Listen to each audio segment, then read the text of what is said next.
Bonsoir à tous et bienvenue si vous nous rejoignez à l'instant. Merci de choisir une fois de plus TVS pour vous informer. Un seul titre à la une de l'actualité. Le ton est monté ce matin du côté du ministère de l'Éducation nationale. Les enseignants des promotions ENES-ENIL de 2015 et 2016 ont barricadé l'entrée de cette administration. Vous aurez la raison de ce coup de gueule dans le reportage de Marielle Ecom. Mais tout d'abord, les agents des travaux publics étaient en assemblée générale au sein de leur ministère. L'ordre du jour étant clairement clarifié, faire le point de la rencontre avec leur ministre de tutelle, le passage du ministre de la fonction publique dans les différentes administrations et enfin réfléchir sur l'ordre de paiement de la PIP pour le compte du deuxième trimestre de l'année 2015. Marielle Ecom. Cette assemblée générale que l'on pourrait qualifier comme étant une assemblée explicative est entachée de déception. Déception parce que tout d'abord, les décisions prises avec le ministre Oyiba lors de la rencontre du 5 février n'ont toujours pas trouvé satisfaction. La première rencontre avec le ministre d'État en charge des infrastructures, M. Jean-Pierre Oyiba, le 5 février, nous restons encore vraiment insatisfaits par le simple fait que certaines décisions qu'il a prises, séances tenantes, parmi lesquelles, par exemple, je vous donne un exemple sur la radiation rapide des fonctions des directeurs provinciaux, à savoir le directeur provincial de Langounier, le directeur provincial de Logoué-Vindo, le directeur provincial de Logoué-Lolo. Alors, c'était le 5. Au plus tard, le 6, un document devait être fait à la signature du ministre d'État. Jusqu'au jour d'aujourd'hui, rien n'a été fait. Ça, alors que les raisons qui ont amené le ministre d'État à prendre cette décision sont claires et fondées. Alors, bon, ça, nous sommes insatisfaits par rapport à ça. Quant aux autres questions, telles que la nomination, soit la légalisation, parce que je les appelle les photocopies non légalisées, les intérimaires qui ont déjà fait presque 8 ans, 9 ans. C'est parti, au lieu de 6 mois, comme les textes le stipulent, c'est 8 ans aujourd'hui et 9 ans pour certains. Alors, nous avons dit, le ministre d'État disait qu'il devait résoudre cette situation au courant des 2 semaines qui suivaient. Mais aujourd'hui, nous sommes à quel mois? Nous sommes à la fin du mois de mars. Cette situation n'a jamais. Il y a eu combien de conseils des ministres? Nous avons entendu, comme disent les Camerounais, on attend, l'enfant ne vient pas. Alors, jusqu'ici, on se demande jusqu'à quand allions-nous demeurer avec les intérimaires? À cela se greffe le problème des agents de la main-d'œuvre non permanente, dont le ministère des Travaux publics regorge en lui seul près de 1400 agents. Un autre point d'achoppement, c'est la rencontre avec le ministre Jean-Marie Ogandaga de la fonction publique. Alors, vous savez, ce monsieur, avec le respect que je lui dois, il s'est dit avoir détenu la science infuse en matière de rémunération. Ce dernier a vraiment, devant tous, dit au sujet, par exemple, de la main-d'œuvre non permanente, dont les travaux publics renferment près de 1400, sinon 500, si je vais abuser, sinon 5500 agents, et c'est des agents techniciens. Pour preuve, au jour d'aujourd'hui, Ogandaga dit qu'il ne les a jamais recrutés. Et ces agents avaient été recrutés à l'époque par les anciens gouvernements qui avaient voulu faire du social. Pour lui, donc, le gouvernement Issoza Gondé ne voit pas vraiment le social. Alors, il a dit peut-être les mettre hors des services de la fonction publique, au point qu'il a même dit qu'ils étaient payés par la CNSS. Nous avons été vraiment un peu déçus pour un ministre de la République. Face à ce qu'il considère comme un mépris de la hiérarchie, les agents des travaux publics se réservent le droit de recourir à la grève qui semble être le langage qu'en comprennent mieux les dirigeants. Je vous le disais en titre, le portail du ministère de l'Éducation nationale était ce matin barricadé par les enseignants des promotions ENES-ENIL 2015-2016.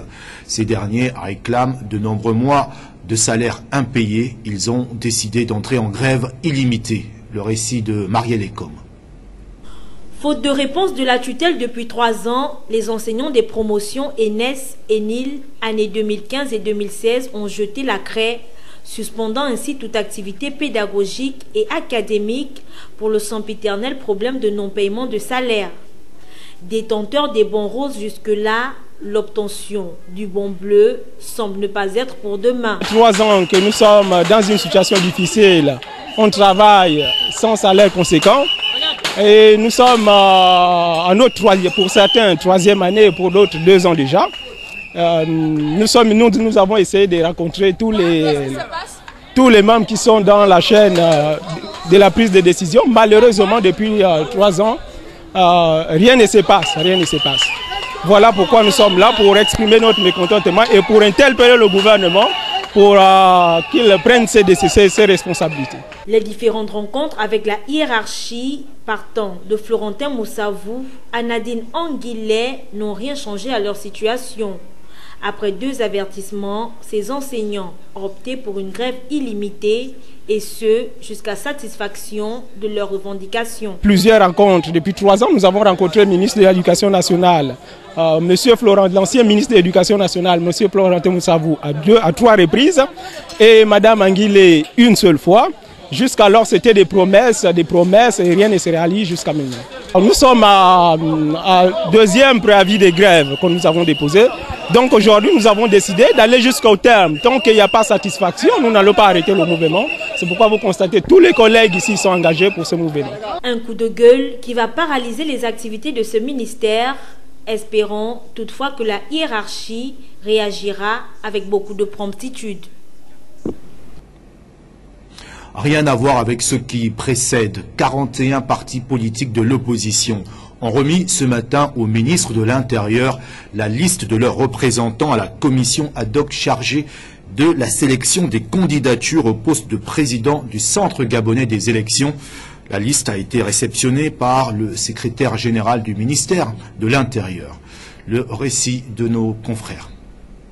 41 partis politiques de l'opposition issus de l'Alliance pour le changement et le renouveau ont remis ce matin au ministre de l'Intérieur la liste de leurs représentants à la commission ad hoc chargée de la sélection des candidatures à la présidence du Centre gabonais des élections et au collège spécial qui est chargé d'élire le président du CGE. La commission ad hoc, il faut 4 représentants de l'opposition et 4 représentants de la majorité. Pour le collège spécial, il faut 5 représentants de la majorité et 5 représentants de l'opposition. Donc nous avons déposé 9 noms. La liste a été réceptionnée symboliquement par le secrétaire général du ministère de l'Intérieur. Donc nous faisons ce geste symbolique avec solennité pour vous le remettre. Merci, Madame la secrétaire générale. Par ce acte solennel, ces 41 partis politiques de l'opposition souhaitent exprimer leur volonté de participer aux prochaines élections législatives, afin d'aboutir à une alternance démocratique à l'Assemblée nationale. Nos représentants ont été choisis sur une base claire, la votation. Il y a eu vote et ceux qui ont été élus ont été retenus, à la fois pour la commission ad hoc et pour le collège spécial. Nous avons procédé au vote. C'est démocratique de procéder au vote pour choisir nos représentants. Ces partis politiques en ont profité pour lancer un appel au président de la République en vue de la convocation conformément aux dispositions de l'article 9 de la loi 4/2015 sur le Conseil national de la démocratie, l'Assemblée plénière élective, le mandat de l'actuel bureau du CND ayant perdu toute sa légalité depuis le 26 décembre 2017. Et l'actualité, c'est également hors de nos frontières. La cérémonie d'hommage national au lieutenant-colonel Arnaud Beltrame, tué vendredi lors des attaques de Carcassonne et Trébis dans l'Aude, aura lieu mercredi aux Invalides à partir de 11h30. Deux proches du tueur sont toujours en garde à vue. Presse internationale. Difficile d'apercevoir tout le centre commercial à travers l'épaisse fumée noire. 11h du matin, le feu se déclare au dernier étage du bâtiment. Il avait 45 ans. Lieutenant-colonel de gendarmerie, Arnaud Beltrame s'était offert en otage hier aux tireurs pour sauver des vies. Lors de l'assaut donné par les forces de l'ordre dans le supermarché de Trèbes, il avait été blessé de plusieurs balles par le preneur d'otages. Il a succombé à ses blessures dans la nuit. Marié, sans enfant, décoré de l'Ordre national du mérite, il avait été commandant de la compagnie d'Avranches en Normandie, avant d'être nommé dans l'Aude l'année dernière. Il était également conseiller auprès du ministère de l'écologie. Fait prémonitoire, aujourd'hui dramatique, Arnaud Beltrame avait dirigé un exercice en décembre dernier, simulant une tuerie de masse dans un supermarché de la région. Plus de 50 personnes, dont des enfants, ont péri dimanche dans l'incendie d'un centre commercial très fréquenté en Russie. Des dizaines d'autres sont portés disparus. Une enquête criminelle a été ouverte. Presse internationale. Difficile d'apercevoir tout le centre commercial à travers l'épaisse fumée noire. 11 h du matin, le feu se déclare au dernier étage du bâtiment, dans une salle de cinéma, selon les premiers éléments de l'enquête. Le centre est alors bondé. Plus de 1000 mètres carrés partent en fumée. Parmi les victimes, de nombreux enfants. Nous avons ici 10 adultes, mais aussi 7 enfants et des adolescents entre 3 et 17 ans. Ils ne souffrent que d'un léger empoisonnement au monoxyde de carbone, mais certains adultes sont dans un état bien plus grave. Les secours luttent contre les flammes toute la journée. Un travail difficile qui se poursuit à la nuit tombée. 288 secouristes sont sur place ainsi que 62 unités d'équipement. Un groupe aéroporté participe également à l'opération de recherche et de sauvetage. Nous faisons tout pour éteindre l'incendie, mais le centre commercial a une construction complexe et beaucoup de matériaux sont combustibles. Le feu est finalement maîtrisé à 17h30 heure locale. Une enquête pour violation des règles de sécurité ayant entraîné la mort par imprudence a été ouverte. La page des sports de cette édition d'information nous ramène tout de suite à Libreville au Gabon. Le stade de Nzengayong était dans l'ambiance le samedi écoulé. Les différentes finales des Jeux de Loksu ont eu lieu. Cet événement sportif pour le compte de Libreville s'est achevé par la remise des récompenses. Ulrich Sima. Après le séminaire sur les lois de jeu, l'Association pour la promotion du Maracana et des disciplines associées vient d'organiser le week-end écoulé un tournoi sous le patronage de M. Jean-Pierre Mafumbi, parrain de cette association, dans l'optique de permettre aux équipes de mettre en application les connaissances reçues lors du séminaire. Les responsables de certaines équipes n'ayant pas participé à ce tournoi ont apprécié le spectacle.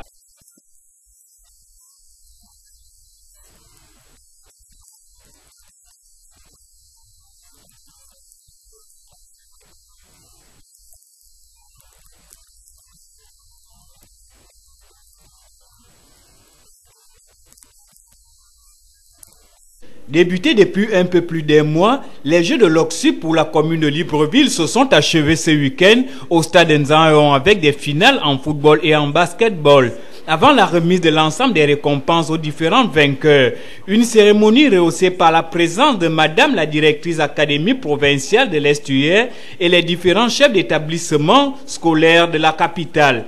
Dans les sports collectifs, c'est le lycée Paul Idjenjengodjou qui s'offre les trophées de vainqueurs en football et en basketball. En volley, le lycée Paul Emmanuel sort champion, tandis que dans l'athlétisme, c'est le CS Baouma qui rave le plus de médailles. Cet événement sportif n'a pas laissé indifférents les autorités. Les encadreurs et toute l'équipe de la DAP avec, en collaboration avec le ministère de l'Éducation nationale qui nous a encouragés dans la relance de ces Jeux scolaires. Et aujourd'hui, nous constatons que, sincèrement, les enfants avaient besoin de cela. Et nous souhaitons que l'année prochaine, que les choses se passent mieux et qu'on nous s'y prenne plus tôt pour qu'on ait effectivement l'euphorie que vous voyez aujourd'hui. L'athlétisme et surtout le saut, le triple saut. Et on a vu quand même une très belle finale de football. Vraiment, Idjenjengodjou, on sent que c'est un établissement qui s'est préparé. Et je crois que l'année prochaine, les autres feront aussi la même chose. Au terme de cette phase de Loksu dans la commune de Libreville, où plusieurs élèves ont démontré leur talent, les Jeux de Loksu national sont d'ores et déjà attendus. Dans le cadre de l'élection au poste de président de la FEGAFOOT, après la ville de Makoko, le groupe de campagne de Bosco Alabafal a déposé ses valises Au nord du Gabon, dans la province du Wollontem, les émissaires venus de Libreville ont échangé avec le bureau en charge du football dans la province avant un bref entretien avec le maire de la localité, Euphrem Biogoezo. Le siège provincial de la Ligue de football du Wollontem a prêté son cadre l'équipe de campagne de Bosco Alabafal en tournée de sensibilisation à l'intérieur du pays. Après Makoko dans la province de Logoué-Vindo, le tour est revenu au délégué du Grand Nord d'accueillir l'homme qui postule à la présidence de la Fédération gabonaise de football. Comme lors des précédentes étapes, Bosco Alabafal et l'ensemble de son équipe a tenu le même discours, celui de faire redécoller le football national à travers son plan d'action restructuré, formé et appliqué, lequel il a longuement partagé avec ses férus du ballon rond de la province du Wollontem. La raison pour laquelle je suis venu, et comme l'a indiqué mon conseiller, vous le saviez très bien que très prochainement, il y aura le renouvellement du comité, du nouveau comité exécutif de la Fédération gabonaise de football. C'est donc une nouvelle page qui va se tourner au sortir donc du 31 mars 2018. Le football national de notre pays va connaître donc une nouvelle destinée. Et c'est donc pour cela que je suis avec moi, tous vos frères. Sans langue de bois, Bosco Alabafal est revenu sur les réels mobiles de sa motivation, lui qui place Dieu au centre de tout. J'ai été à plusieurs reprises sollicité pour être candidat. D'abord, lorsque M. Nganjas a été affecté en Belgique, j'ai été sollicité, j'ai décliné. Encore, les acteurs majeurs de football sont revenus à la charge. On va dire jusqu'au mois de juin, j'étais vraiment pas du tout intéressé. On regarde le contexte. Je ne suis pas du tout intéressé. La simple raison que j'ai autre chose à faire que de me retrouver à gérer une fédération à laquelle ce qui était là avait du mal et le moment certainement n'était pas encore convenable pour moi. Mais il a fallu au mois de juin, je crois au sortir de la CAN de U17. J'étais invité à l'hôtel Radisson. Un appel téléphonique, la voix des personnes que je n'imaginais pas du tout. M'inviter à une séance de travail. Bon, je n'ai même pas cherché. Comment ils ont fait pour obtenir mon numéro de téléphone? J'ai appelé mon trésorier parce que généralement, au regard de nos responsabilités, il est hors de question de répondre à une invitation de se déplacer autant pour moi seul. Je conviais les membres de mon directoire m'arriver. Je retrouvais un Égyptien, un Tunisien sur la CAF, un Sénégalais, un Nigérien. Alors, il était question de me parler des problèmes de football gabonais. Je dis, c'est pas possible, je ne suis pas président de la fédération. Il dit non, monsieur, le football gabonais est malade, nous ne pouvons pas comprendre, vous organisez des compétitions, nous sortir là, le bilan est négatif. Nous apprenons également que le championnat connaît des interruptions, que le football de jeunes ne se joue pas sur toute l'étendue du territoire, que le football féminin non plus. Alors nous, on ne veut plus travailler avec des présidents qui ne mettent pas un intérêt sur la promotion du développement du football. Bon, nous vous suivons et nous vous prions sincèrement de plaider le poste de président de la fédération. Tout comme d'autres ligues du pays, le football wallentémois n'est pas à l'abri du besoin. Il connaît d'ailleurs de nombreuses difficultés. Nous, on était en train de réfléchir, ça je vous le dis comme ça, on était en train de réfléchir sur le principe de la délivrance des licences. Il faut qu'on trouve un moyen pour restaurer un tout petit peu le pouvoir des ligues vis-à-vis du club. Au YMAC, nous avons une collaboration nette. Quand ils étaient encore en D3, depuis qu'ils ont accédé en D2, c'est, je vais dire, épisodique. C'est-à-dire quand il y a une situation où la Ligue doit intervenir, on intervient, après, hop. La preuve c'est que là, son club, jusqu'à maintenant, joue sans licence. Moi quand je dois faire le calcul pour présenter la fédération, j'ai tel nombre de licenciés. Ce sont les licences que moi j'ai enregistrées en machine, que j'ai délivrées à un club. Lorsque je ne l'ai pas, c'est bien beau demander à la fédération. C'est assez sûr. C'est autant de situations qui nous mettent en difficulté du point de vue de la collaboration. Plus grave encore, nos licences ne sont pas payées. Nos licences sont gratuites. Nous ne demandons que les frais de participation. Au terme de l'entretien qui a duré en gros 2 heures, la délégation venue de Libreville est allée présenter ses civilités au maire de la commune d'Oyem en sa qualité de premier citoyen de la commune. Rien n'a filtré de leurs échanges. Les deux hommes sont notamment liés par la passion qu'ils accordent au football et au sport de façon générale. Et il a enfin réagi suite aux propos de Pierre-Alain Mungengui, suite donc à ses propos sur le fameux boycott de la Coupe du Gabon et sa prétendue ingérence au sein de l'équipe nationale. Le candidat Bosco Alaba-Fall a ensuite prodigué quelques conseils au candidat sortant en lui demandant tout simplement de commencer par défendre son bilan jugé plutôt décevant. C'est avec un air décontracté que le candidat Bosco Alaba-Fall a réagi suite aux propos de Pierre-Alain Mungengui qui lui reproche d'avoir boycotté la tenue de la Coupe du Gabon organisée par la Fédération gabonaise de football. Ces propos sont intervenus au cours de la présentation du projet de société du candidat sortant qui s'est tenu la semaine écoulée. C'est pas possible. Mais il aurait peut-être fallu pour lui de donner les bonnes raisons. Mais nous avons refusé de jouer la Coupe du Gabon parce qu'au départ, nous nous sommes retrouvés avec lui.